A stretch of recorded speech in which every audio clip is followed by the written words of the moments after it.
거기에 그 누군가가 살았다 싶고 15위를 공개합니다.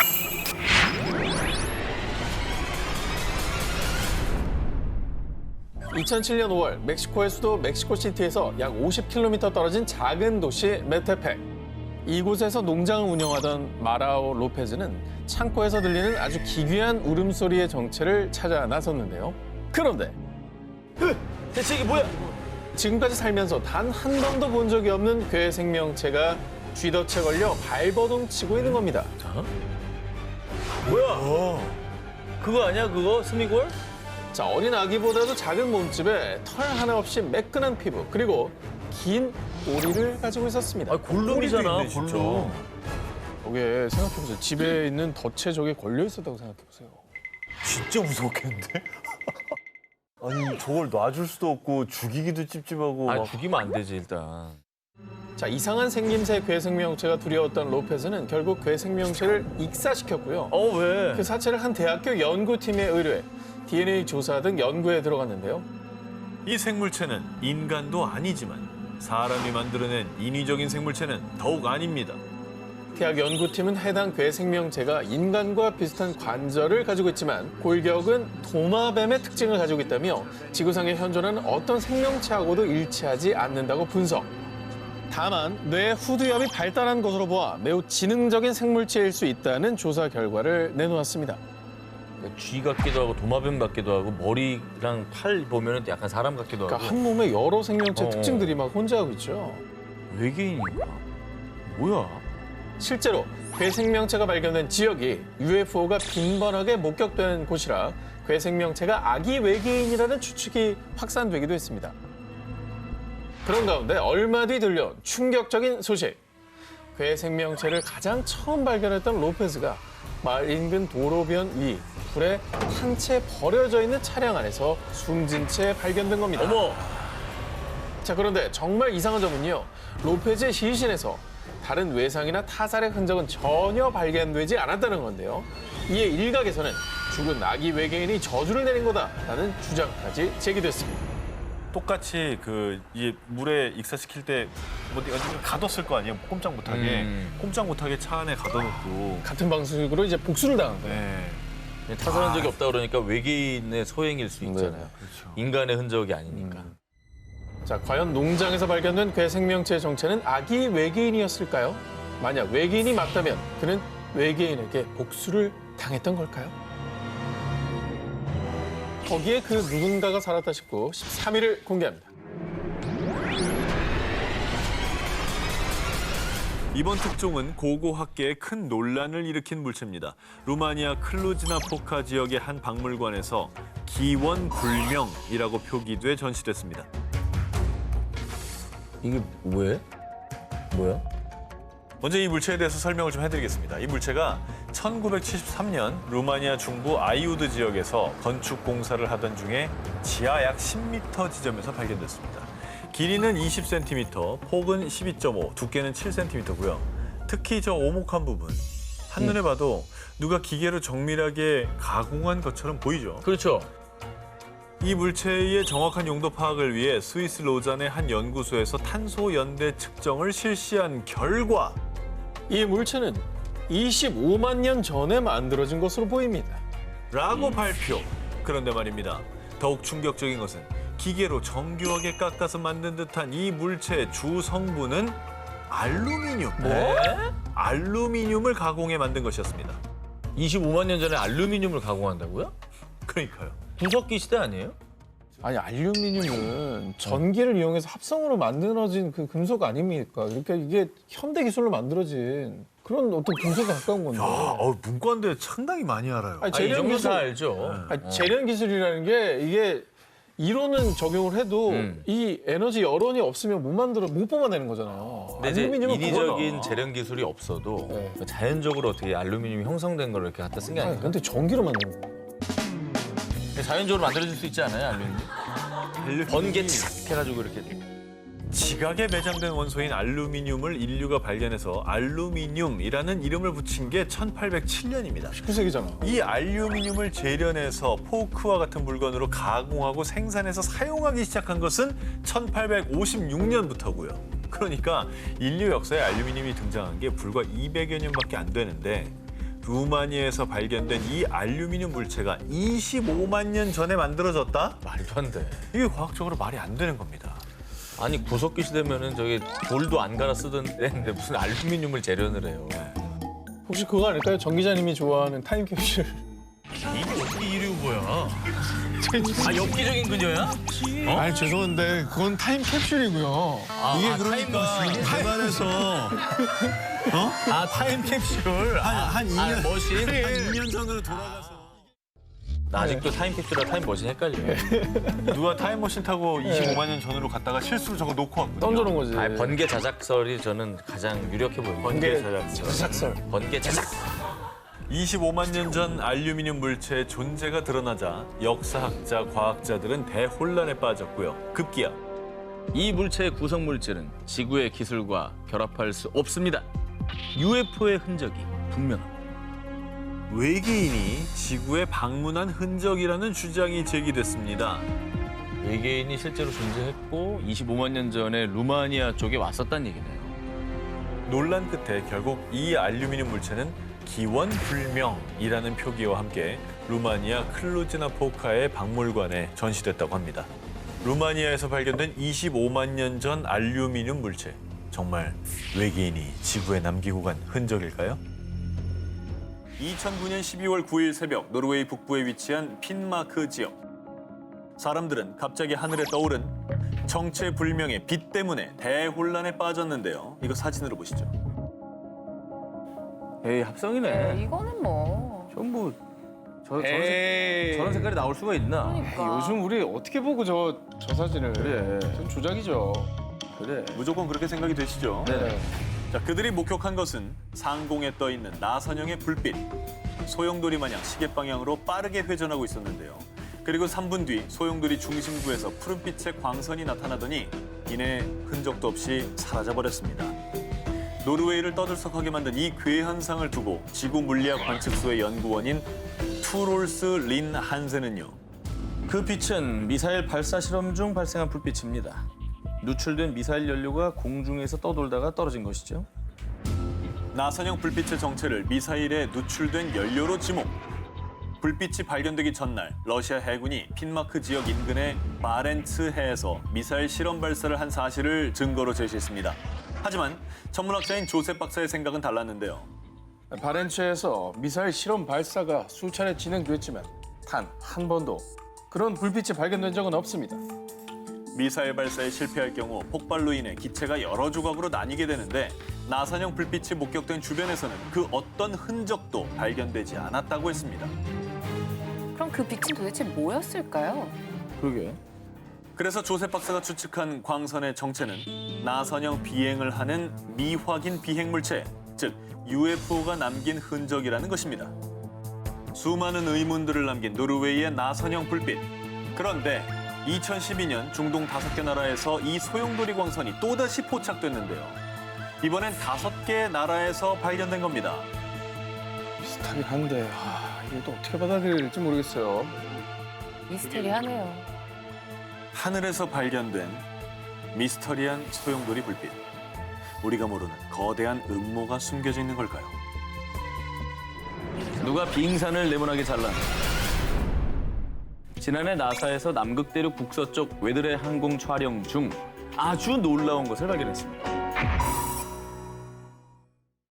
지난해 나사에서 남극대륙 북서쪽 웨드레 항공 촬영 중 아주 놀라운 것을 발견했습니다.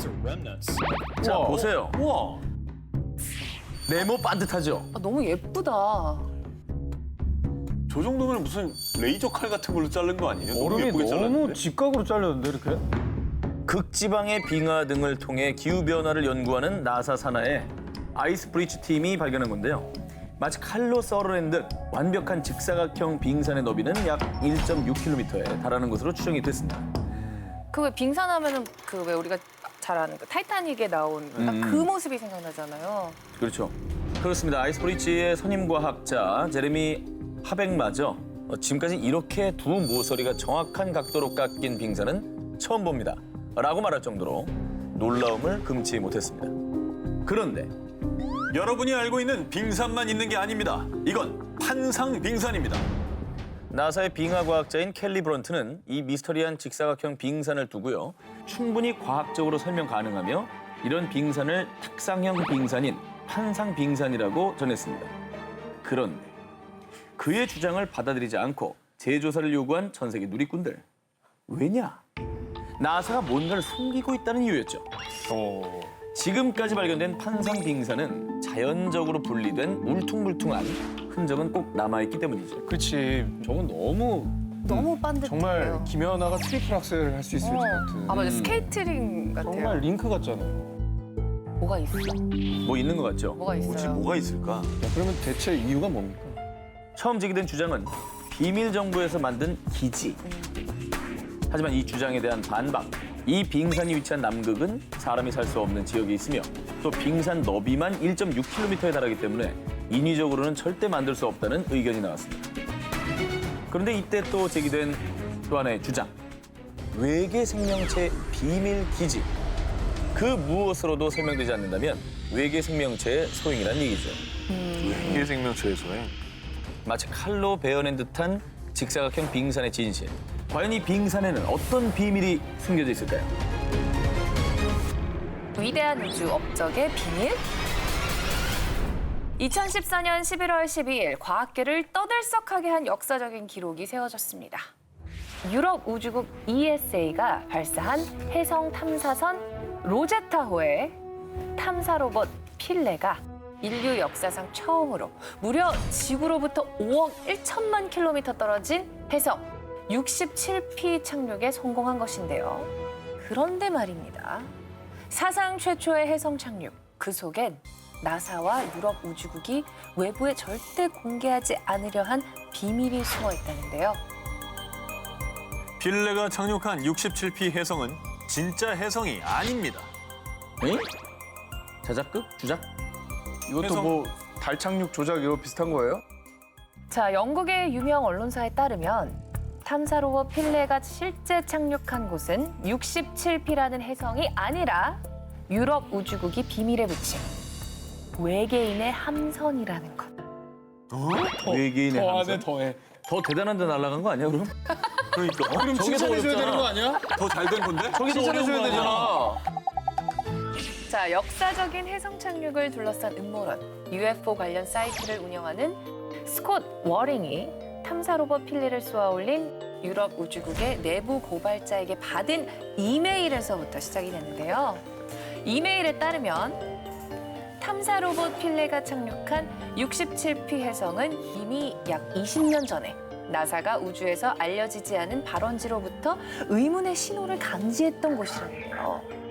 UFO 사이트 운영자 스콧 워링은 그 신호가 외계인이 인간에게 보낸 신호라고 주장했습니다. 그리고 외계인이 존재한다는 또 다른 증거. 전화인가요? 이 소리는 일명 해성의 노래. 로제타호가 탐사 로봇 필레를 해성 표면에 낙하시키기 전 해성에서 나는 소리를 지구로 보낸 건데요.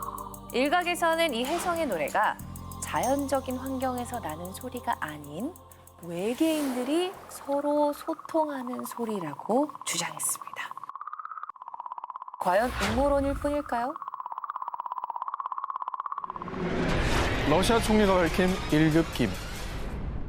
2012년 12월 7일 당시 러시아 총리였던 드미트리 메드베데프는 현지 주요 방송사들과 차후 정부 예산 계획, 연금, 교육 문제 등에 관해 정부 대표로 공동 인터뷰를 진행했습니다. 그런데 인터뷰가 끝날 무렵 한 기자가 돌발 질문을 던졌는데요. Знаете абсолютно все. Ну вот, например, прилетали на Землю инопланетяне. Вот те самые зеленые человечки. Марьяна, значит, рассказываю вам первый и последний раз. Вместе с передачей чемодана с ядерными кодами президенту страны приносят специальную папку. На ней написано «Совершенно секретно». И она 뉴스 화면이라고요? посвящена 기자와의 인터뷰입니다. пришельцам, которые посетили наш. 아니 이거는 그냥 인정 정도가 아니라 상당히 구체적으로 얘기를 했는데요. 상황에 대해서. 아니 근데 이건 놀랍네요. 놀랍다. 러시아의 5대 대통령 출신인 메드베데프 총리는 대통령 취임 직후 외계인에 대한 1급 기밀 문서를 전달받았으며 외계인이 이미 지구에 왔었다라고 인정한 건데요. 그러니까 러시아가 인공위성을 최초로 발사한 우주개발의 강국이고 그렇습니다. 또 이 당시 최첨단 기술로 외계인과 접촉했을 수 있는 겁니다. 왜냐하면 제일 먼저 갔으니까 그렇죠. 거기까지 온 러시아랑 제일 먼저 얘기를 하는 거죠. 그리고 이제 대통령 출신 총리면은 이제 국가안보의 총책임자잖아요. 네네. 그러니까 일반인들은 모르는 혹은 다른 나라에서 모르는 기밀을 알고 있을 테니 저런 얘기가 그냥 갑툭 튀 나온 거 아니겠어요? 네. 자, 그런데 말입니다. 이게 더 놀라운 건요. 메드베데프 총리의 다음 말은 또 있어? Одновременно предоставляется доклад абсолютно закрытой спецслужбы, которая занимается контролем пришельцев на территории нашей страны. Сколько их среди нас? не Сколько их расскажешь. среди нас, рассказывать не буду, потому что это может вызвать панику. 그러니까 메인 블랙 영화처럼 똑같네. 그 우리 중에도 외계인이 있을 수 있다 뭐 이런 얘기인가요? 그리고 지금 정부에서 아예 외계인들을 관리하는 그런 부서가 따로 있다잖아요. 네. 자, 메드베데프 총리의 인터뷰가 공개된 후 사람들은 외계인이 지구에서 대체 뭘 하고 있는 거냐? 라며 폭풍 관심을 보였는데요. 하지만 메드베데프 총리는 인터뷰 말미에 영화 맨인 블랙을 보면 외계인에 대한 자세한 정보를 얻을 수 있다라고 얘기하면서 농담조로 무마를 하려는 듯 했습니다. 영화를 이제 언급한 걸 보면은 이제 농담으로 약간 내가 여기까지 왜 얘기했자면서 급하게 무마하려는 듯한 느낌이 좀 들고 주워 담기 위해서. 그렇죠. 넘어가려고. 괜히 한 말은 아니에요, 저거는 분명히. 외계에서 보낸 정찰기. 제2차 세계대전이 끝난 후 시작된 미소 냉전 시대. 1957년 소련이 세계 최초로 인공위성 스푸트니크 1호 발사에 성공하면서요. 큰 충격을 받은 미국은 이듬해 미 항공우주국 나사를 창설. 그 뒤 양국의 우주 전쟁이 본격화됐는데요. 그런데 1960년 2월에 발견된 의문의 인공위성 때문에 전 세계가 큰 혼란에 빠졌습니다. 아, 왜요? 인공위성이 뭐 어떻게 됐길래? 일명 흑기사 위성이라고 불린 이 인공위성이 논란이 된 이유. 그 어느 나라에서도 흑기사 위성을 쏘아 올린 나라가 없었기 때문입니다. 아, 진짜?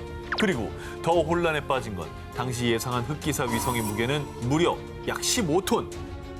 그런데 당시 기술 수준으로 쏘아 올릴 수 있는 인공위성의 최대 무게는 겨우 500kg에 불과했고요. 오. 그리고 흑기사 위성의 운행 속도는 당시 최신 인공위성인 스푸트니크 2호보다 두세 배가량 더 빠르기까지 했습니다. 우와. 당시 과학기술로는 절대 불가능한 일인 거죠. 뿐만 아니라 프랑스 파리 천문대 야크 월레 박사는 이 인공위성은 지구에서 발생한 인공위성과 반대 방향으로 운행하고 있습니다. 지구 중력에 구애받지 않는 이 거대한 인공위성, 이 흑기사 위성을 쏘아 올리는 게 불가능한 일이었던 거죠. 아니 그러니까 지구에서 쏘아 올린 것도 아니고 지구의 기술을 뛰어넘는 거라면 이거는 달리 생각할 수밖에 없네요. 그럼요. 네, 외계에서 쏘아 올린 거다. 그런데 더욱 의문인 것은 이 인공위성이 발견된 지 3주 만에 감쪽같이 사라지고 맙니다. 그런데 얼마 뒤 미국에서 처음 입장과 다른 의견을 발표합니다. 흑기사 위성은 미국에서 발사에 실패한 디스커버러 위성의 자네입니다. 그런데 여기서 또 대반전이 일어났으니 사라졌던 흑기사 위성이 1981년에 다시 포착된 겁니다. 보통 인공위성이 사라졌다, 정상 궤도를 이탈했다라는 건요. 인공위성이 수명을 다해서 일부러 지구로 떨어뜨렸거나 혹은 고장이 나서 우주 쓰레기가 됐다는 거죠. 그렇죠. 때문에 지구의 중력의 일정 범위를 넘어서 지구와 멀어져서 사라진 거라면 그렇지. 다시 돌아올 수 없습니다. 그런데 놀랍게도 이 사라진 흑기사 위성은 마치 누군가가 다시 지구 궤도로 돌려보낸 것처럼 다시 나타나는 아주 불가사의한 일이 발생한 겁니다. 그러니까 이제 미국의 주장대로 인공위성의 파편이라고는 도저히 설명이 안 되거든요. 안 되죠, 안 네. 미국에서 뭔가 좀 숨기려고 일부러 좀 덮은 거 아니에요? 숨기려고. 자네로 보기에는 이건 조금 문제가 있어요. 그리고 7년 뒤인 1998년에는 미 항공우주국 나사에서 흑기사 위성의 정밀 사진을 공개했습니다. 정밀. 네, 놀랍게도 검은색 외관은 단순 파편이 아닌 정교한 인공위성의 형태를 띠고 있었습니다. 자네가 아니네. 자네 아니죠? 그 완전체잖아요. 네. 아니 딱 저 UFO처럼 생겼는데 그 SF 영화에 나오는 그 뭐 정찰 위성이나 이런 것처럼 그렇게 뭐 카메라도 달려 있는 것 같고. 보냈나 보다. 그리고 일부 천문학자들은 흑기사 위성의 기록을 분석한 결과 지금은 사라진 흑기사 위성이 2030년경 다시 나타날 것이라고 추측하고 있습니다. 이제 10년 뒤에 진짜 그 흑기사 위성이 다시 나타난다고 한다면 이건 정말로 빼도 박도 못하는 증거가 될 수 있는 거죠. 흑기사 위성이 다시 돌아올 2030년에 과연 무슨 일이 일어날까요? 외계인은 있다 싶고 16일을 공개합니다. 지구에 남겨진 외계인 소장품. 1850년경 고고학자 오스틴 레아드가 현재 이라크 북부 지역에서 메소포타미아 문명 중 하나인 아시리아의 도시 님루드를 발굴하던 중 사자와 황소 조각상, 날개 달린 인면수신 조각상, 태양을 숭배하는 기념비인 검은색 오벨리스크 등 무려 약 3,000년 전인 기원전 8세기경의 유물들을 발견했습니다. 그런데 오랜 시간 잠들어 있던 유물들 사이에서 유독 눈에 띄는 유물 한 점, 그리고 그곳에 있어서는 안 될 물건이 나왔습니다. 뭔데 이거? 유리예요? 뭐 투명한데? 지금 보신 것은 전 세계에서 제일 오래된 수정 볼록 렌즈입니다. 에이 거짓말, 렌즈가 있다고? 저 보면서도 몰라요. 지금 뒤가 저렇게 크게 보이는데. 기원전 8세기인데? 그럼. 일단 저 이제 발견된 지역의 이름을 따서 저 렌즈의 이름을 님루드 렌즈라고 지었습니다. 야, 진짜? 아니 렌즈가 있다는 게 말이 되나? 저 시대에? 예, 뭐 궁금하실 겁니다. 이 님루드 렌즈는 흙, 돌, 뭐 이런 것들로 만든 다른 유물들과는 달리 유일하게 딱 하나 수정을 정교하게 가공한 유물입니다. 사물을 3배 이상 확대할 수 있는 망원경 기능을 가지고 있는데요. 그래서 님루드 렌즈는 아시리아의 왕 사르곤 2세 시력 교정 안경입니다. 아시리아인들이 망원경 렌즈로 이걸 사용했을 겁니다. 고고학자들은 안경 혹은 망원경이라고 주장했습니다. 그런데 우린 여기서 이 님루드 렌즈가 외계인의 흔적이라는 증거를 발견할 수 있었습니다. 아 인류의 발명품 아닙니까? 그렇다면 저 다음에는 저걸 만든 사람이 있었어야겠죠. 그죠? 볼록 렌즈를 이용한 안경은 13세기에 이탈리아에서 발명된 것으로 추정하고요. 그리고 망원경은 17세기경 네덜란드에서 발명됐습니다. 야, 진짜 꽤 최근이네. 저기에 비하면. 시차가 엄청나네. 어마어마한 차이인데? 그럼 이게 그 전에 이미 저런 기술을 누군가 가졌다는 거 아니에요? 그게 이제 설명이 돼야 되잖아요. 그렇죠. 이 님루드 렌즈는 당시의 인류의 과학기술로는 설명 불가, 존재할 수 없는 물건이었던 거죠. 그렇다면 결론은 뭡니까? 이건 외계인이 다른 시대에서 가지고 온 물건이다라는 거죠. 야 신기하네. 자, 그래서 현재 이 님루드 렌즈는 영국의 대형 박물관에서 원래의 주인인 외계인들을 기다리며 잠들어 있는데요. 수천 년을 앞서간 외계인의 기술, 유물은 잠들어 있지만 우리에게 힌트를 남기고 있습니다. 수천 년 전에 외계인이 왔다 갔노라라고 말이죠.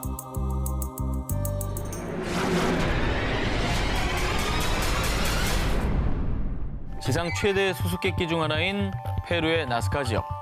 외계인이 남긴 지상화라 불리는 의문의 그림. 나스카 라인이 수차례 발견되며 수많은 고고학자들을 비롯한 전 세계를 혼란에 빠뜨린 바 있죠. 네. 뭐 많은 조사와 연구를 해도 여전히 이게 어떻게 해서 만들어진 건지 미스터리라고 해요. 그렇죠. 네. 자, 그런데 2017년 1월 이 나스카 지역에서 또다시 수상한 것이 발견됐습니다. 바로 이 유골입니다. 와, 왜 손가락이 3개밖에 없지? 길죠, 그리고. 정말 이 유골은 그 어디에서도 본 적이 없는 기괴한 모습이었습니다. 야, 저 생명체 중에는 저런 손이 없어요. 어떤 포유류를 생각해봐도 없죠. 저거는 진짜 외계인의 유골일 겁니다. 자, 그런데 말입니다. 정체불명의 유골이 발견되고 얼마 뒤 나스카에서 또다시 기괴한 유골이 발견됩니다.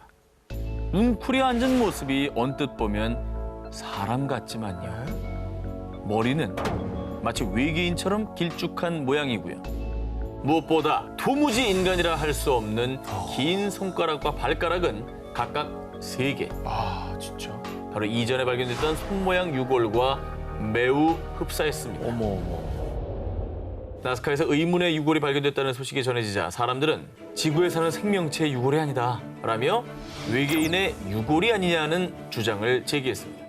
게다가 이 미라의 방사성 탄소 연대 측정 결과 미라는 245년에서 410년경에 실제 생존했던 생명체일 것으로 추측을 했습니다. 어머. 엑스레이를 통해서 이제 두개골 내부의 치아 형태도 아주 명확하게 확인할 수 있었는데요. 그냥 있네. 자, 미라의 연구를 담당한 러시아 상트페테르부르크 주립대학 물리학자 콘스탄틴 코로코프 박사의 충격 발표. 이 미라는 인간이 아닌 또 다른 생명체에 가깝습니다. 아니 또 다른 생명체가 뭐야? 아니 그런 추측이 있었을 것 같아요. 네. 인간과 비슷한 뭐 영장류 종류 중에는 저런 어떤 구조를 갖고 있는 존재들이 있잖아요. 있죠. 그건 어떻게 보세요? 실제로 영장류의 가능성을 두고 검사를 또 해봤습니다. 그런 의혹이 있었기 때문에 98.5%는 영장류에 가깝지만 나머지 1.5%는 알려지지 않은 불분명한 존재라는 결과가 나왔습니다. 그리고 2018년 11월에 추가로 페루 의회에 보고된 새로운 연구 결과에 따르면요. 정말 충격적인 미라의 DNA 검사 결과 네? 인간의 DNA와 무려 70%가 불일치였습니다. 인간이 DNA. 아니네. 그러니까 이 미라는 인간도 영장류도 아닌 전혀 다른 미제 생명체일 수도 있다는 것이죠. 네. 이런 증거까지 있다고 하면 네. 정말로 외계인을 안 믿을 수 없거든요. 그렇죠. 그들이 보내는 마지막 시그널. 여러분 혹시 하인리 법칙에 대해서 들어보셨습니까? 큰 사고가 발생하기 전에 반드시 먼저 그 징후가 일어난다라는 법칙인데요. 그런데 이것도 알고 계십니까? 외계인도 지구인들을 납치하기 전 시그널을 보내고 찾아온다라는 사실을 말이죠. 여러분, 지금부터 제가 말씀드린 이 현상을 목격하게 되신다면 정말 안타깝지만 이미 여러분은 그들의 표적이 되어버린 겁니다. 뭔데? 바로 강력한 섬광입니다. 1961년 9월 미국의 뉴햄프셔주에 살던 바니 베티 힐 부부는요. 외출로 함께 차를 타고 집으로 향했습니다. 그러던 중 힐 부부는 갑자기 하늘에서 강렬한 빛, 정말 눈이 멀 듯한 섬광을 목격했고요. 왠지 모를 불안감에 전속력으로 운전해 집에 도착했는데요. 아니, 똑같은 길로 왔는데 왜 2시간이나 늦게 도착했지? 대체 2시간 동안 무슨 일이 있었던 거죠? 도착 예정 시간보다 무려 2시간 늦게 집에 도착한 두 사람. 그리고 그 2시간 동안의 일이 놀랍게도 전혀 기억이 나지 않는 겁니다. 아, 지웠네. 맨인 블랙이네. 지웠어, 2시간. 2시간 뭐 했지? 자, 그런데 그날 밤 이후로 매일같이 악몽에 시달린 힐 부부. 결국 두 사람은 최면 치료를 받게 되는데요. 자, 최면 치료로 잃어버린 2시간의 기억을 되찾은 부부. 그리고 이들의 충격적인 주장. 저희는 외계인에게 납치를 당했던 거라고요. 자, 이들이 강한 섬광을 발견한 뒤 눈을 떴을 때 본인들 차가운 침대 위에 눕혀져 있었고요. 외계인들이 큰 바늘로 자신을 찔러 생체 실험을 했다라는 겁니다. 그런데 말이죠. 이 부부의 주장과 흡사한 사건이 다른 시간, 다른 나라에서도 발생했습니다. 1980년 영국의 한 경찰이 수사를 하던 중 어디선가 나타난 강력한 빛에 그만 기절을 하고 말았는데요. 그리고 30분 뒤 자신의 순찰차에서 정신을 차리게 됩니다. 이후 그는 기억을 되찾기 위해 최면술사를 찾았는데요. 그 역시 외계인에게 납치를 당했고 거기서 생체 실험을 받은 뒤 다시 지구로 돌아왔다는 사실을 알게 됐다고 합니다. 이 섬광이 만약에 시그널이었다면 이후에 납치를 당하고 그 뒤에는 생체 실험을 받고 그다음에 뭘 실험했는지 기억을 싹 지워가지고 원래 자리로 돌려보내는 거네요. 그렇죠. 프랑스 정부 문서에 기록된 UFO. 1981년 1월 8일 오후 5시경 프랑스 남동부 프로방스주에 사는 농부 콜린이 수도 펌프기를 수리하던 그는 휘파람 소리를 듣고 소리가 나는 곳을 쳐다봤는데요. 그런데 저게 뭐지? 비행기는 아닌 것 같은데? 사라졌어. 충격적이게도 농부 콜리니가 본 것은 지름 약 2m의 납작한 접시 모양의 물체였습니다. 그리고 그 의문의 물체가 땅에 착륙하더니 금세 이륙해 북동쪽으로 날아갔다고 하는데요. 자, 이게 당시 콜리니가 그린 그림입니다. 예, 그림은 조금 뭐 본인의 기억에 의존을 그렸기 때문에 좀 어설플 수 있지만요. 네네. 빼도 박도 못할 증거가 이제부터 나옵니다.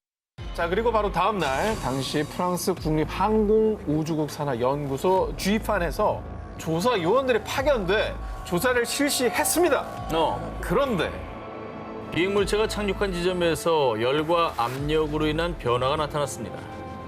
농부 콜리니가 UFO를 목격한 지점의 땅에 놀랍게도 움프 펜, 둥근 고리 모양이 선명하게 남아 있었더라는 건데요.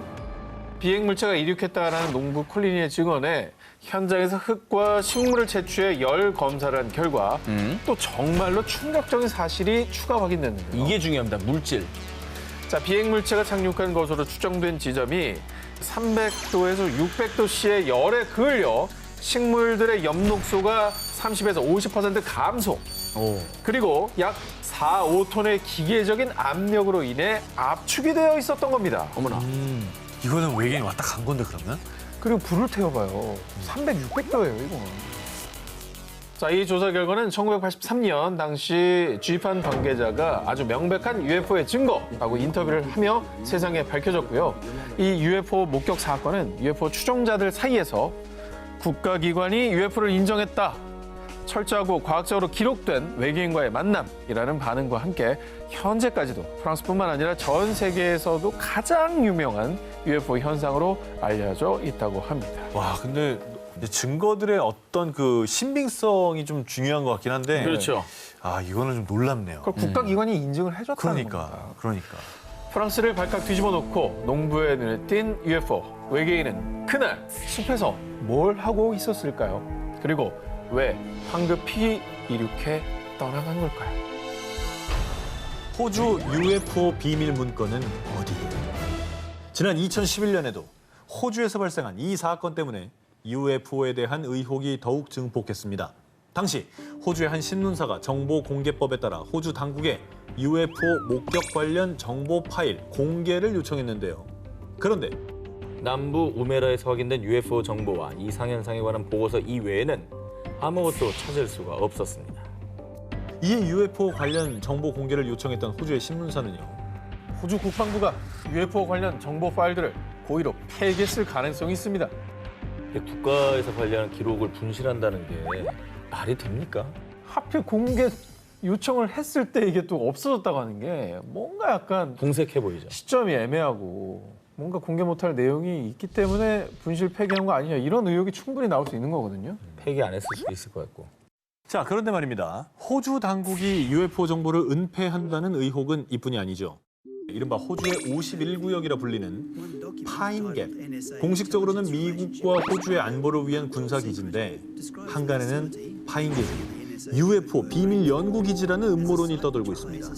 그러면 호주 정부가 UFO 정보 파일을 분실했다는 것도 뭔가 좀 필사적으로 목숨 걸고 숨겨야 되는 정보가 있다는 얘기 아니에요? 호주 당국은 대체 무엇을 그토록 숨기려고 하는 걸까요?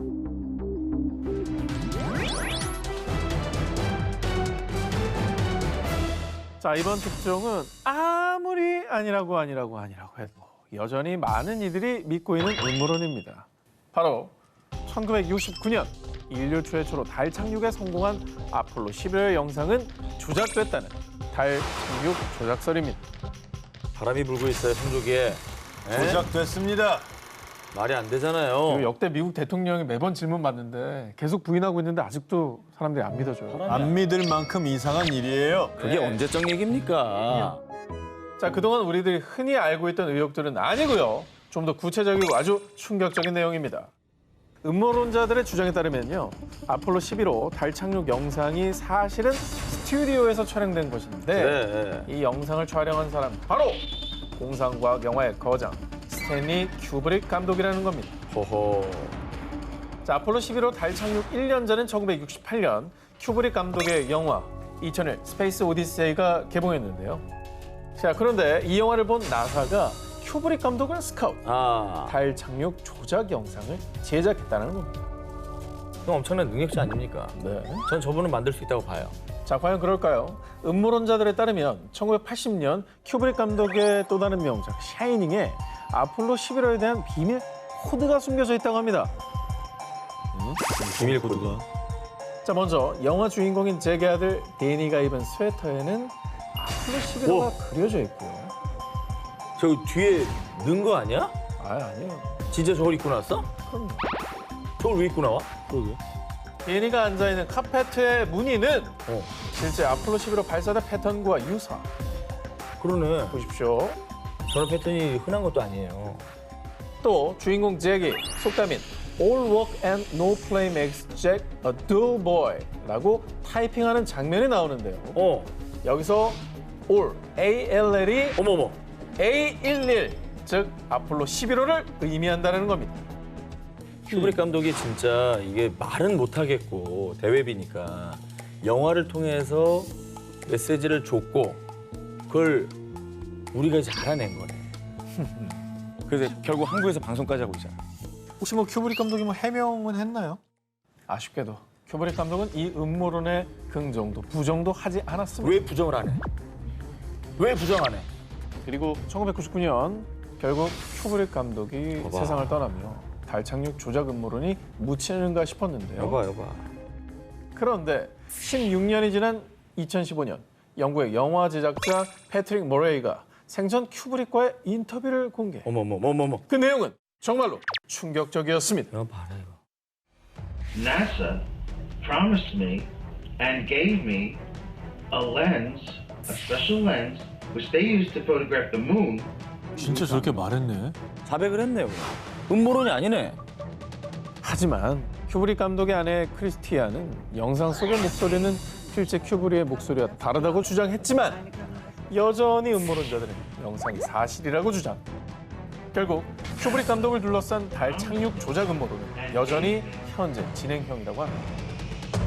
자, 이번 음모론 역시 화제 인물이고 논란의 중심입니다. 일론 머스크와 연관된 음모론입니다. 자, 2002년 일론 머스크가 화성 이주의 꿈을 내걸고 설립한 민간 우주선 개발업체 스페이스비. 일론 머스크는 지난해 5월 유인 우주선 발사에 성공한 뒤 민간 우주 수송 시대가 열렸다며 자화자찬하기도 했었는데요. 자, 정 기자님께서 한국 최초로 우주 관광객 되겠다 공언하지 않았습니까? 공언을 당했죠. 저는 얘기한 적이 없어요. 여기서 뭐 CG 만들고 해가지고 600억 내서 가라 뭐 이런 얘기를 했었죠. 예. 일론 머스크의 유인 우주선 발사가 성공하기까지는 수많은 시행착오가 있었습니다. 특히 2016년 9월 1일 미국 플로리다주의 로켓 발사장에서 발사 직전 연료를 주입하던 팰컨 B 로켓이 갑자기 폭발하는 사고가 발생했는데요. 여러분 혹시 영상에서 뭔가 이상한 점 못 보셨습니까? 이상한 점? 힌트를 주세요. 한 번 더 보여드릴게요. 자, 뭔가 왔다 갔다 하는 거 안 보여요? 자, 지금 다가오잖아요. 새 아니에요? 어머. 제가 날아가는 시점에 터져버리네. 그렇죠. 접근했을 때. 어. 자, 로켓 폭발 영상이 공개된 뒤 로켓 폭발 원인은 외계인입니다. 터트렸네 그놈이. 그럼 터트린 거야. 그러니까 외계인들이 이제 우주로 오기 전에 막은 거죠. 위협이라고 생각하고. 로켓이 폭발하는 순간 왼쪽 상공을 지나는 검은 물체가 있죠. 그러니까 이게 외계인이 탄 UFO가 로켓에 접근해 공격을 가한 뒤 빠르게 사라졌다는 음모론이 제기된 건데요. 이후 영상을 본 누리꾼들은 물체의 속도가 최소 시속 5,800km는 돼 보인다. 외계인이 틀림없다. 맞네. 저게 어떻게 외계인이냐. 그냥 새가 지나가는 거라고. 저렇게 빠른 새가 어디 있어? 그렇습니다. 이렇게 외계인 타격 음모론을 놓고 갑론을박을 벌이기도 했습니다. 사고 약 2달 뒤인 11월 7일 일론 머스크는요. 우주에서 필요한 산소의 탑재량을 늘리기 위해 산소의 온도를 낮춰 액화시키는 과정에서 온도를 너무 낮춘 나머지 산소 결빙으로 인해 폭발한 것이라고 밝혔고요. 이로써 팰컨 B 로켓을 둘러싼 외계인 공격 음모론은 일단락됐습니다. 모모에 새겨진 초정밀 금빛 화조도.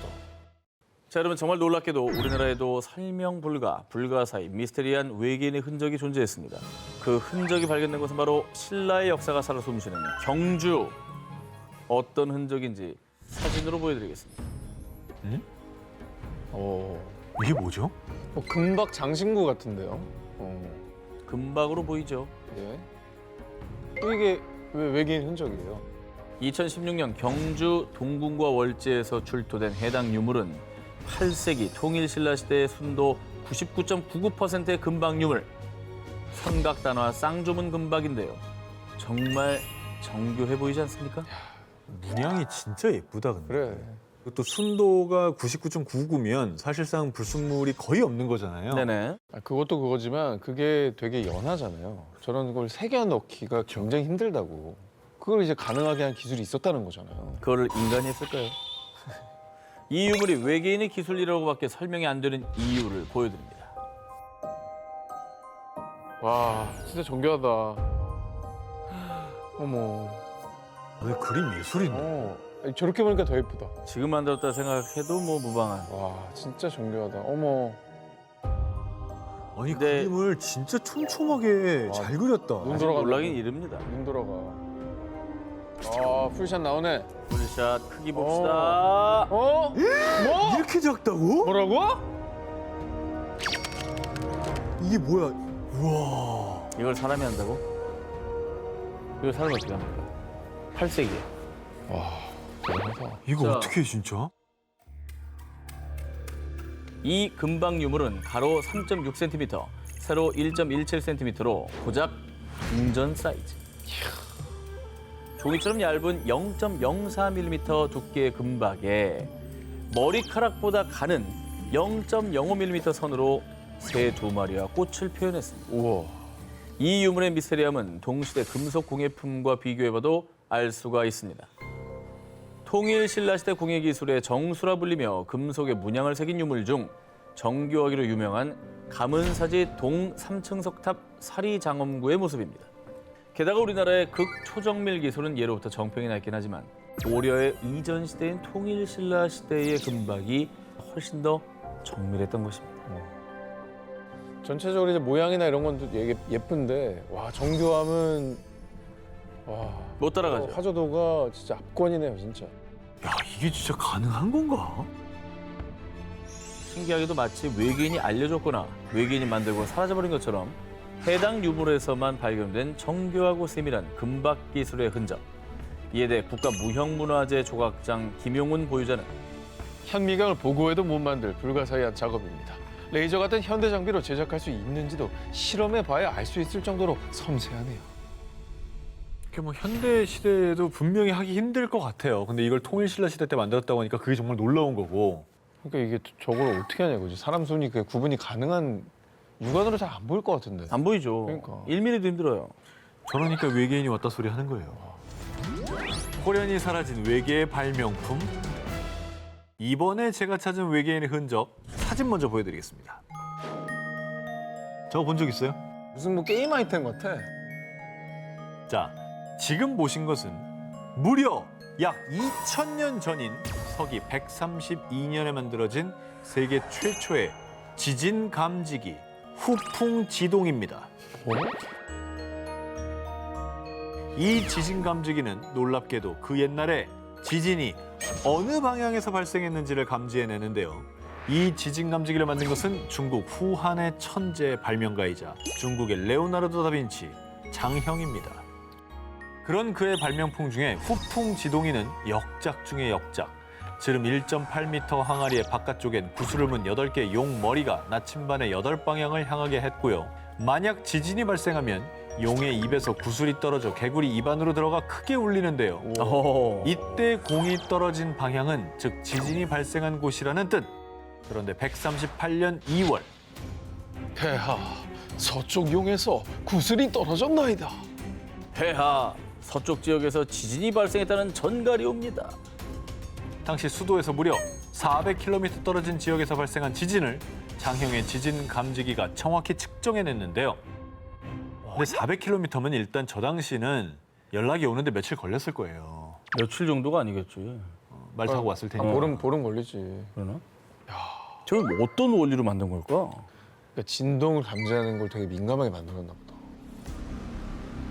그런데 장형의 발명품이 불가사의한 점은 이뿐만이 아니었습니다. 그의 다른 발명품들은 비교적 그 원리가 세세하게 전해져 오고 있는 반면 지진 감지기 많은 문헌의 생김새에 대한 묘사와 관련 기록은 있으나 있어. 정확히 어떤 원리로 그토록 정교하게 방향까지 예측할 수 있는 것인지는 남아있지 않다는 것입니다. 그리고 더욱 미스터리한 건 장형의 지진 감지기는 오로지 이 시대에만 잠시 나타났다가 139년 장형의 죽음 이후 호련히 자취를 감춰버렸는데요. 이후 19세기, 20세기 그리고 2005년 후대 학자들이 진보된 기술로 장형의 지진기를 복원했지만 문헌에 나온 만큼의 정확도를 구현해내지는 못했습니다. 그리고 이토록 독보적인 과학기술이 갑자기 등장했다가 또 갑자기 사라졌다? 혹시 누군가가 우수한 지식을 가진 외계의 존재가 자신처럼 뛰어나서 말이 잘 통하는 장형에게 자신의 지식을 전수해 준 건 아닐까요? 근데 이게 재현이 불가능하다는 게 저는 되게 신기해요. 그러니까 뭔가 기술이 발전해오면서 뭔가 전수가 됐다면 개선된 무언가를 통해 추정을 해볼 수도 있을 텐데 이거는 그의 후속 모델이 아예 없다고 했잖아요. 이거야말로 진짜 외계 기술이 아닐까 생각이 드는데 진짜. 전 세계 곳곳에서는 우리 인간에게 알려지지 않은 미스터리한 심해 생물들이 끝없이 발견되고 있습니다. 그런데 그중에 어쩌면 우리 인간들 몰래 끼어든 외계 생명체들도 있지 않을까요? 100% 있죠. 지난 2013년 호주 널라버 평원의 지하 수중 동굴에서 발견된 미스터리 점액. 이 점액에 대해 호주 맥쿼리 대학의 한 교수는요. 지금까지 지구에서 한 번도 발견되지 않았습니다. 라고 발표해 학계에서 충격을 안겼고요. 봤어요. 해당 점액은 외계 점액이라는 별명을 얻었습니다. 그러니까 나 저거 사진 봤어. 한치야? 저게 점액이에요, 생물이에요? 이 외계의 점액이 논란이 된 건 우리가 알고 있던 생명체에 대한 기존의 패러다임을 타파. 학자들이 가장 의아해했던 것은요. 빛이 전혀 없는 동굴 환경에서 무려 수억 년을 생존해 왔어요. 대체 어떻게 살아남을 수 있었을까요? 정말 미스터리합니다. 근데 심해 생물들은 그런 거 없어도 살지 않아요? 생명이라는 건 스스로 뭔가를 생산할 수 없기 때문에 외부에 뭔가 하여튼 에너지원이 필요합니다. 그렇죠. 근데 심해는 그게 이제 거의 존재하지 않기 때문에 먹이만 있고. 살아남기가 힘들다는 거잖아요. 이 외계 점액은 지금까지 지구에서 단 한 번도 발견된 적 없는 새로운 미생물 조직으로 후에 커튼이라는 이름을 얻었고요. 학자들의 추가 연구 결과 이는 타움 고세균이라 부르는 고세균에서 파생된 것으로 추측. 하지만 이 미스터리한 외계 점액에 대해서 누리꾼들은 아니 빛이 차단된 환경에서 어떻게 저렇게 꾸역꾸역 살아남은 거야? 수억 년이면 바퀴벌레도 지쳐서 멸종됐을 듯. 한 번 만져보고 싶다. 그동안 단 한 번도 발견되지 않았다니 혹시 진짜 외계인의 비밀 물질 같은 거 아니야? 라는 등 많은 호기심을 드러냈습니다. 빛이 아예 안 들어오는 데서 이렇게 생명력을 이어가고 있다는 게 참 신기하긴 하네. 그렇죠. 뭘 먹고 사는지도 궁금하고. 모모 시점으로 만들어진 피라미드. 세계 7대 불가사의 중 하나이자 세계에서 손꼽히는 고대 유적, 이집트의 피라미드. 당시 기술로는 설명이 불가할 정도로 정밀하게 설계돼 있어 외계인 건축사, 외계인 감독설 등의 의혹이 끊이지 않는 대표적인 미스터리 건축물입니다. 오늘 같은 날 이집트 피라미드를 갖고 온 건 좀 너무 뻔한 거 아닙니까? 왜 3위겠습니까? 피라미드 가지고 3위를 할까요? 그러니까 놀랍긴 한데 이제는 너무 알려졌다. 피라미드는. 오늘은 우리가 이미 알고 있던 뻔한 이야기를 하려고 하는 게 아니고요. 아마 피라미드에 얽힌 이 미스테리는 아마 두 분 다 처음 들어보셨을 겁니다. 기자지구에 있는 고대 이집트 파라오 쿠푸 왕과 그 후계 파라오 하프레 왕, 멘카우라 왕의 피라미드가 줄지어 있는 모습을 볼 수 있습니다. 혹시 이상한 점 못 느끼셨나요? 뭔가 연달아서 만들었다면 직선상에 놓여져 있어야 되는데 뭔가 거리감과 각도가 비틀어져 있어. 왜 일직선이 아닐까요? 못 맞췄을까요? 안 맞췄을까요? 일부러 안 맞춘 거지. 안 맞춘 거죠. 그 이유는요? 글쎄. 틀렸습니다. 아무 얘기도 안 했는데 틀렸대. 이 배치도가 연상시키는 것이 있습니다. 바로 오리온 자리입니다. 별자리야. 마치 우주의 별자리를 땅 위에 구현한 듯 오리온의 허리띠를 이루는 세 개 별과 세 개 피라미드의 배열이 똑같이 느껴지지 않으시나요? 지금으로부터 약 5,000년 전 고층 건물 하나 없던 그 시절 마치 하늘에서 내려다본 외계 시점에서 만든 것 마냥 별자리 모양을 구현 피라미드가 지어진 것입니다. 야, 그러니까 이 지금 설계와 배치를 외계인이 했다 이런 거죠? 아, 그러면 오리온 자리에서 온 외계인들이 저렇게 만들었구나. 야, 우리 고향 생각하면서 여기다 하나 그렇지. 해놓자. 고대 이집트에서 오리온 자리의 별들이 풍요와 고대 이집트의 부활의 신 오시리스를 상징했기에 이 가설은 오랫동안 그럴듯하게 받아들여졌는데요. 하지만 천문학이 발전하면서 해당 가설도 반박당하기 시작했습니다. 피라미드가 지어질 당시 별들의 사이의 각도는 약 47도에서 50도 정도의 각이었던 것에 반해 피라미드 사이의 각도는 약 38도. 천체의 움직임을 알고 건설했다고는 받아들이기 어렵다는 것입니다. 아, 오차가 있었구나. 좀 틀리네. 하지만 고대 이집트 시절 이 정도의 오차는 발생할 수 있는 거 아닙니까? 만약에 UFO가 와서 만들었다면 그걸 그렇게 만들 정도인데 저걸 틀리겠다고? 그렇지 않겠 근데 설계, 감리 외계인이 했어. 시공을 사람이 한 거야. 정답인 거예요. 외계인이 다 제대로 설계도를 짜놨는데 시공을 사람이 하니까. 죄송합니다만 무시합니까? 저는 이 정도라면 이유를 딴 데서 다시 찾아야 된다고 봅니다. 어허.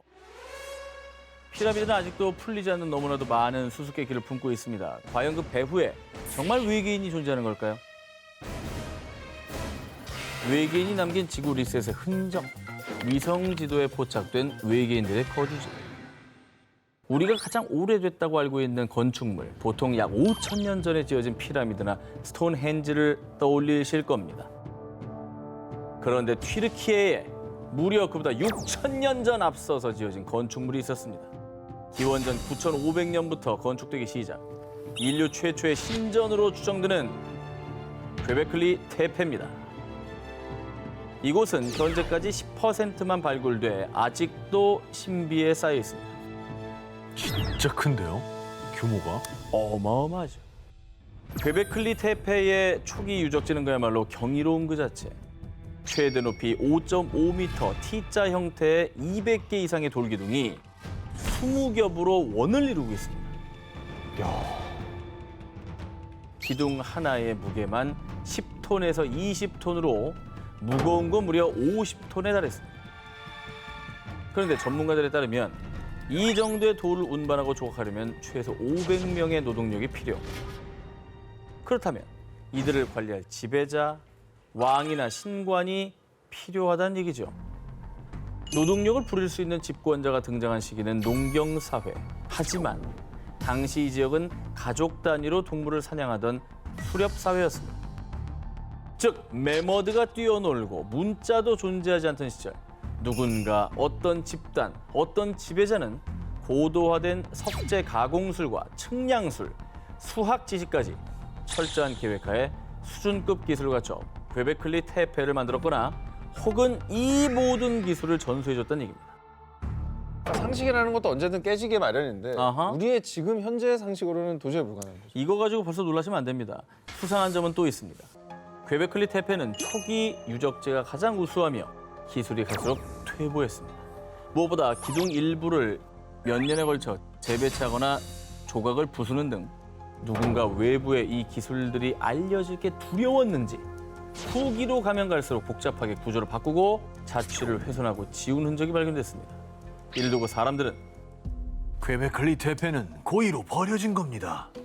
라고 주장하는가 하면 외계인들이 자신들의 흔적을 숨기기 위해 버린 것이다. 초고대 문명을 일으켰던 외계인들이 리셋한 흔적이다. 우수한 문명을 감추기 위한 일명 지구 리셋설을 주장했습니다. 한편 göbekli tepe에서 요리용 난로와 쓰레기 구덩이, 돌망치 같은 도구, 저수조와 수로 등을 발굴, 신전이 아니라 대규모 군락지였다는 증거가 또 발견되기도 했습니다. 기술은 발전되고 세련되고 다듬어집니다.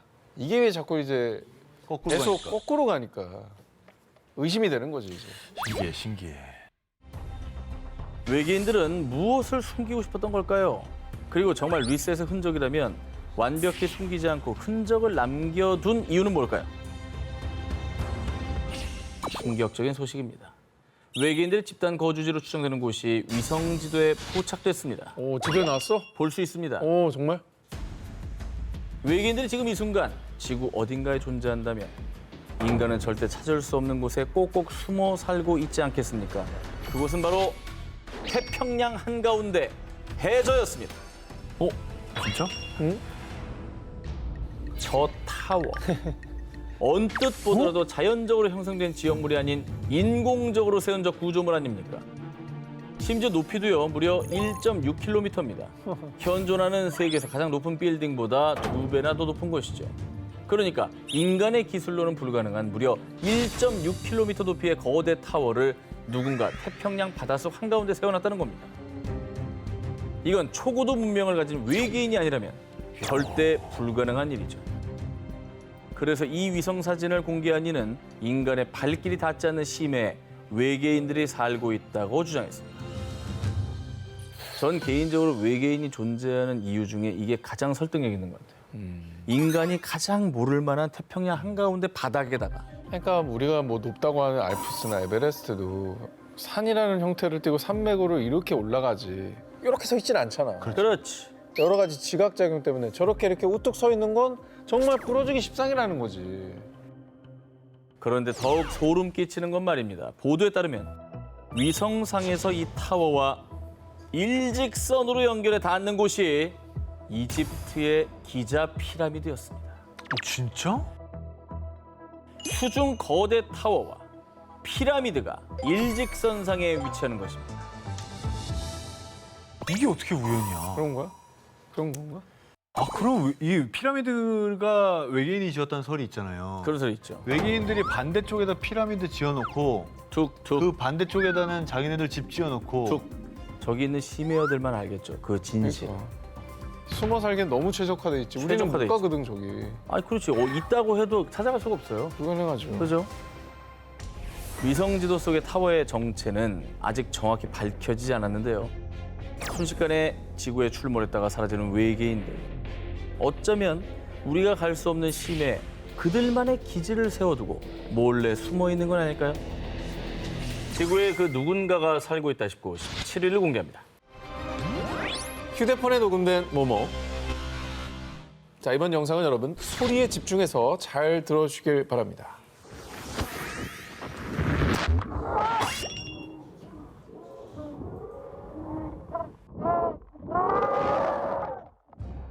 맹수.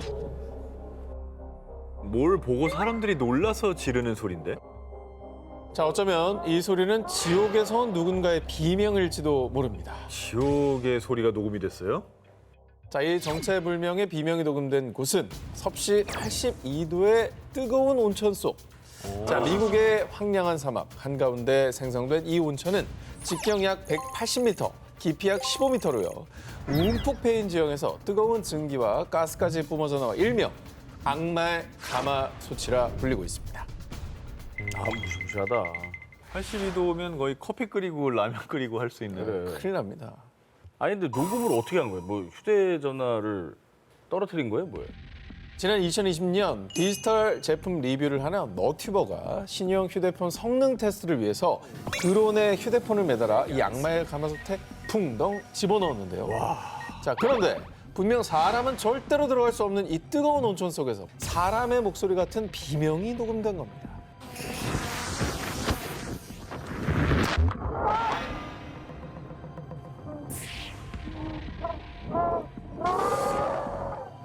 어머머. 이건 진짜인데? 정말로 사람 소리 같은데요? 살려달라는 거 아니야? 저거 뜨거워가지고? 근데 저 안에 어떤 우리가 잘 모르는 생물이 있다 치더라도 그런 생물들이 저 정도의 소리를 낸다고요? 사람 말처럼? 안 내지. 그런 것도 잘 그런 없잖아요. 소리 안 내지. 원본 영상에서 조작된 흔적은 발견되지 않았고요. 무엇보다 당시 휴대폰뿐만 아니라 드론에도 똑같은 소리가 녹음됐습니다. 자, 게다가 앞서 말씀드렸듯이 해당 너튜버는 미스터리 콘텐츠가 아닌 디지털 제품 리뷰를 전문하는 너튜버입니다. 이 소리를 조작해서 이걸 뭐 공포를 이렇게 재확산할 이유가 전혀 없는 거죠. 제품에 도움이 안 되지. 뭐냐? 그럼 이게 뭐 단순한 노이즈 이런 건 아니라는 거네. 아 이거 뭐가 있다는 얘기잖아, 저는. 악마의 가마솥에 정말로 우리는 모르는 존재가 살고 있는 걸까요? 자, 그런데 말입니다. 이 지역 원주민들의 충격적인 증언. 예로부터 전해져 오는 이야기인데 그 악마의 가마솥은 정체불명의 생물이 살고 있다고 하오. 그리고 우연인지 이 악마의 가마솥이 위치한 곳은 미국 네바다주. 유령의 목격담에 아주 파다한 곳입니다. 저러면 내받아주는 외계인도 많이 오고 유령도 많고 아주 그냥 100번 양보해서 동물이라고 치면 저런 소리 내는 동물 있지 않나? 우리가 모르는 고대 그런 우리가 모르는 생물. 그렇다면 신비한 거죠, 진짜. 그렇지. 미국 네바다 악마의 가마솥에서 촬영된 정체불명의 비명. 그 실체는 아직 미스테리로 남아있는데요. 어쩌면 그 비명의 주인공은 원주민들이 얘기하는 정체불명의 생물 혹은 악마의 가마솥에 살고 있는 유령은 아니었을까요? 지구에 그 누군가가 살고 있다 싶고 16위 공개합니다. 멕시코에 나타난 모모의 후예. 여러분 속보입니다. 멕시코에서 전설 속 등장했던 거인족의 실체가 포착됐다는 소식입니다. 조작 아니야, 조작? 저기 위에, 산 위에!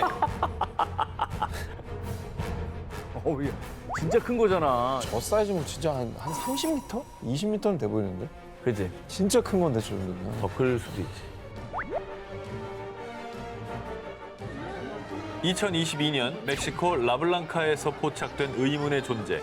그런데 놀라운 건 이 거인처럼 보이는 의문의 존재가 멕시코에서 포착된 게 이번이 처음이 아니라는 겁니다. 불과 약 한 달 전에도 포착됐었다고 합니다. 야 이거 신기하다. 저 사이즈 봐요. 저기 뭐야, 뭐 위에 뭐 언덕 위에 뭐 하나 걸어가는 거 아니야, 지금? 멀리 보이는 산인데 저 사이즈 봐요, 사이즈. 놀래서 제대로 찍지도 못했네. 아니 이게 이렇게 당길 수가 없나? 왜 저렇게 찍은 거야? 저 정도면 가까이 가야지 왜 멀리서 찍고 앉아있냐고. 드론을 찍을 그래, 왜 저러고 가까이 앉았냐고. 가야지. 멍충이가. 저분이 저걸 찍으려고 한 게 아니어서 뭐 드론이고 뭐가 없었어요. 아니 난 이걸 들고 야 드론 가져 하죠. 그래. 아니 근데 뭐 드론이 가져오란다고 뭐 아니 너 아무 데나 휴대하고 가 있는 거 아니었어? 드론을 누가 휴대를 해요? 나도 내가 입고 온 저 바지 주머니 있어. 아 진짜? 그럼.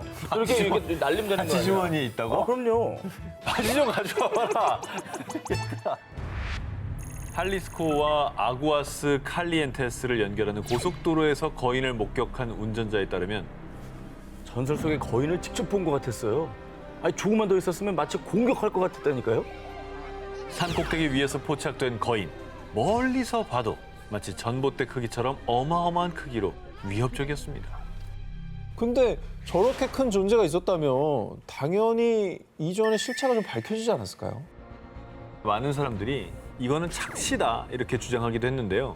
근데 여러분 착시 현상이라고 하기엔 같은 멕시코 지역에서 그것도 비슷한 시기에 한 번이 아닌 두 번이 연달아 목격됐다는 게 이상하지 않습니까?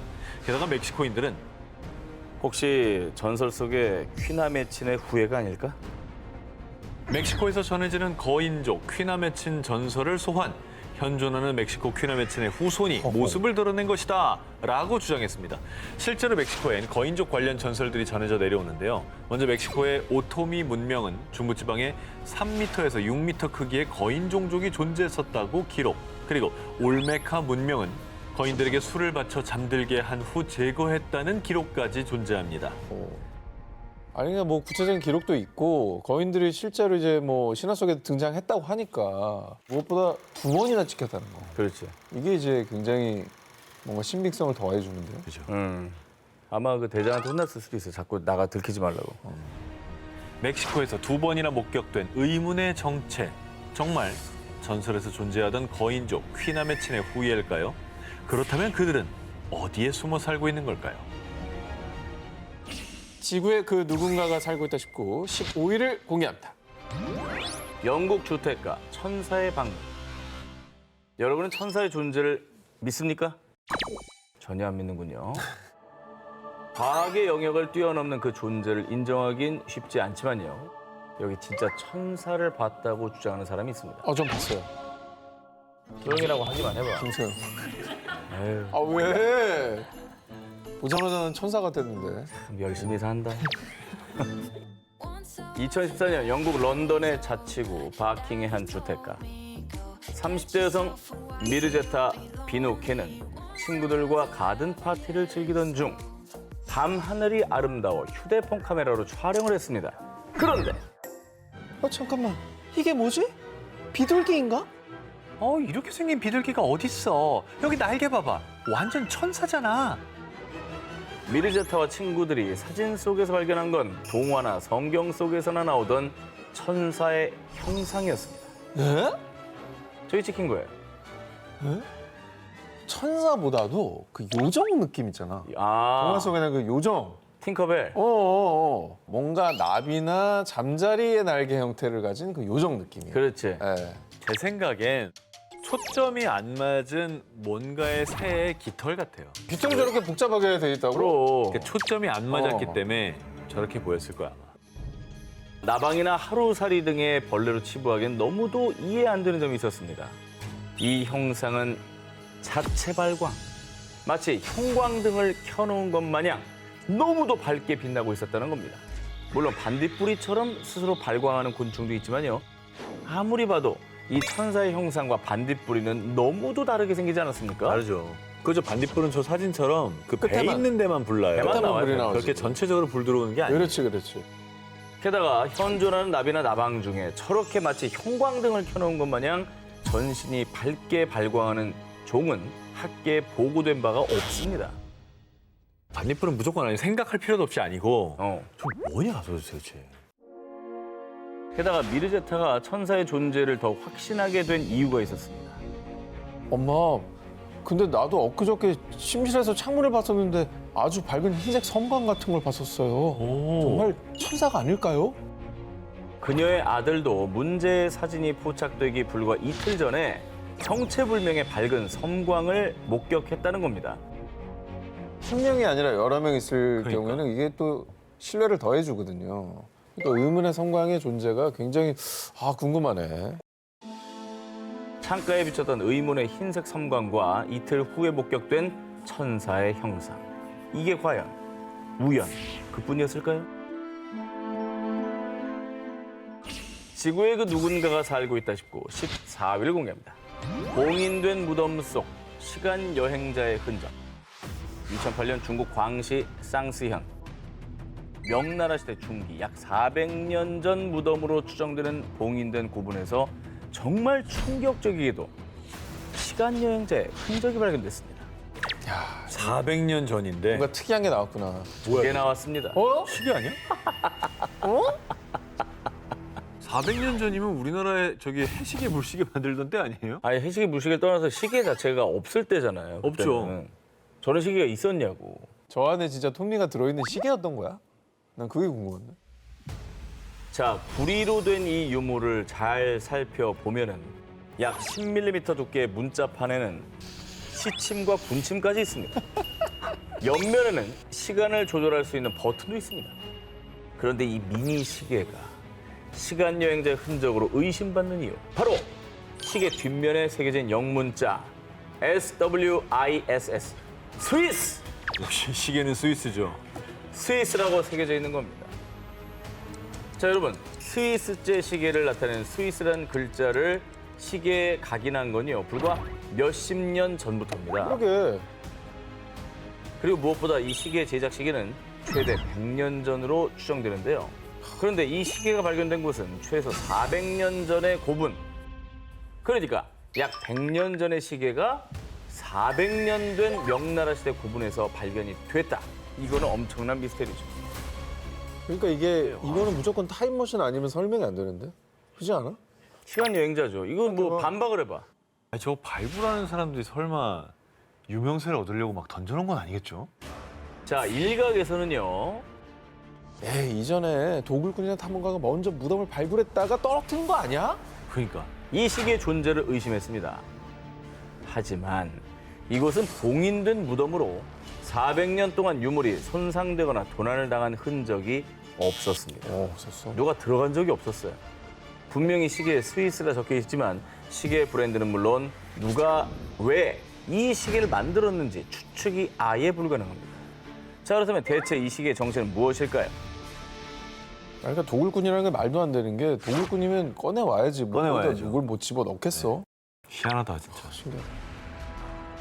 400년 전에 복인된 중국 고분에서 발견된 스위스 시계. 혹시 시간 여행자가 실수로 흘리고 간 물건 아닐까요? 모모는 UFO의 비밀기지? 여러분, 외계인들이 UFO를 숨기기 좋은 장소가 어디라고 생각하십니까? 만약 인간은 접근 불가능한 장소가 있다면 이곳이 외계인들의 비밀기지로 최적이지 않을까요? 화산. 연기 엄청 피어오르네. 화산 아니면 태평양 바다 한 가운데라고 생각했거든요. 인간이 들어갈 수가 없으니까. 그렇지. 어디야 저거? 저긴 화산이잖아. 화산 화산입니다. 네. 2023년 1월 얼마 전이죠. 멕시코 화라산 포포카테페틀에서 찍힌 이 사진. 사진을 찍은 남성 루이스 게라는 연기를 내뿜는 화산 사진을 찍었습니다. 그런데 저거 뭐야? 저 UFO 아니야? 사진에 UFO가 찍혔다는 사실을 알게 된 그 여자친구 가르시아는 오늘의 사진 오전 7시 52분 포포카테페틀과 달 그리고 아마 UFO일 것이라며 이 사진을 SNS에 게재했고요. 이후 이 사진은 순식간에 대화제. 그런데 화산에서 찍힌 UFO 사진이 화제가 된 이유는 따로 있습니다. 이곳에서 UFO가 목격된 것이 이번이 처음 아니고 두 번째 아니고요. 무려 수차례였기 때문입니다. 출몰 지역이구나. 사람들이 저긴 못 들어가니까. 안 들어오죠. 그리고 외계인들은 뜨거운 열에 강할 수 있죠. 그렇지. 사실 이곳은 세계 10대 UFO 스팟 중 하나. 앞서 2022년 10월에도 인근에서 UFO가 목격됐고요. 뿐만 아니라 2020년, 2015년, 2013년 어머. 그야말로 UFO의 성지로 꼽히는 곳입니다. 그래서 이곳을 두고 사람들은 화산 아래 UFO의 비밀기지가 숨겨져 있다라고 추측하는데요. 그런데 2023년 5월 또 이 화산에서 UFO가 포착! 비밀기지설에 불을 지폈는데요. 얼마 전이나요? 보이죠? 뭐야, 화산 터지는 거야? 돼. 화산이 터지는데 지금 들어가고 있는 애 보이죠?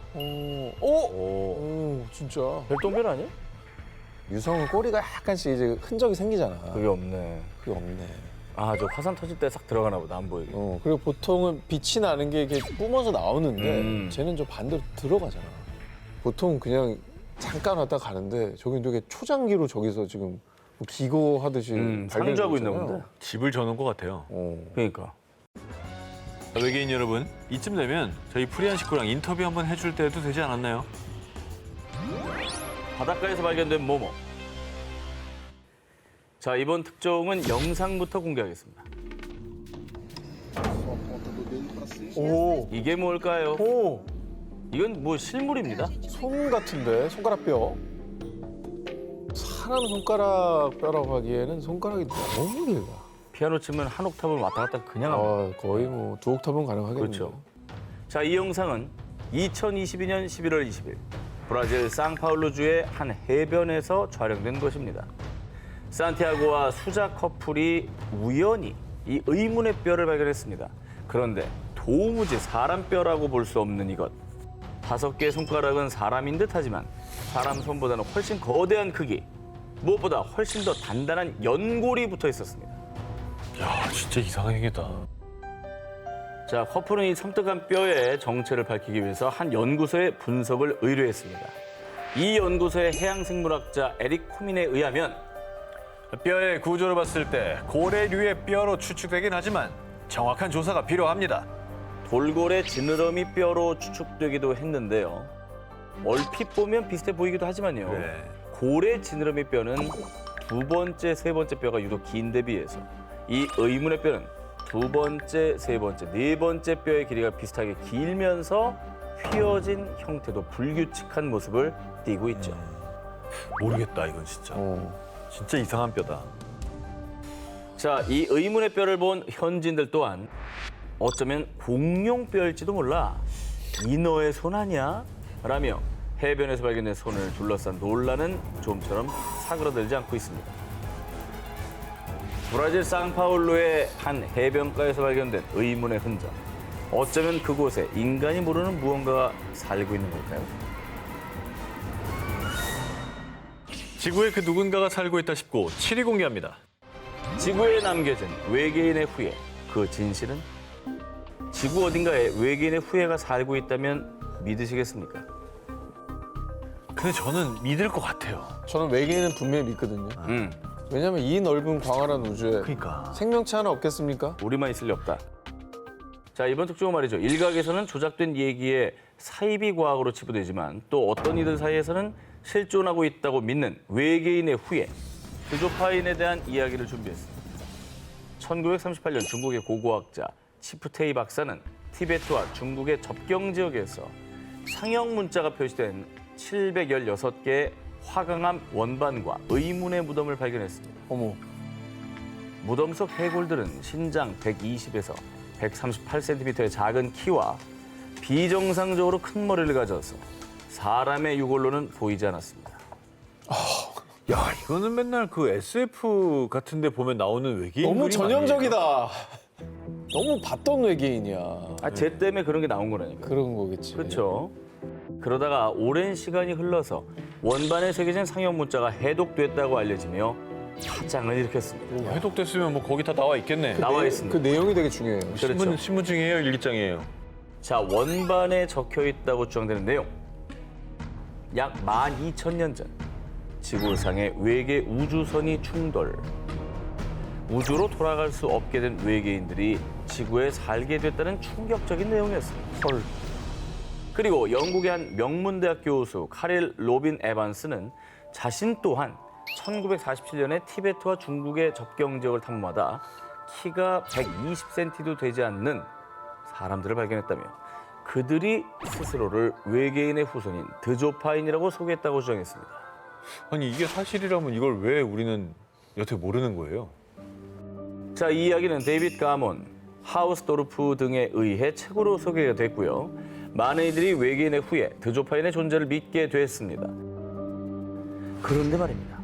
애초에 원반을 발견하고 상형 문자를 해독했다는 치프테이 박사와 드조파인을 목격했다는 카릴 로빈 에반스 교수에 대한 기록이 전무. 게다가 외계인의 메모가 적혀 있다는 원반조차 실체가 밝혀지지 않으며 조작된 이야기라는 논란이 일었습니다. 아니 한 기자님 그렇게 뭐라더니 똑같은 패턴인데? 아, 불쾌하다. 아니, 이거는 발견을 못하는 것뿐입니다. 이건 뭐야? 평소에 조작한 영상과 어허. 옛날에 있었는데 없어진 게 같습니까? 결과적으로 아무것도 없는 건 똑같잖아. 맞아요.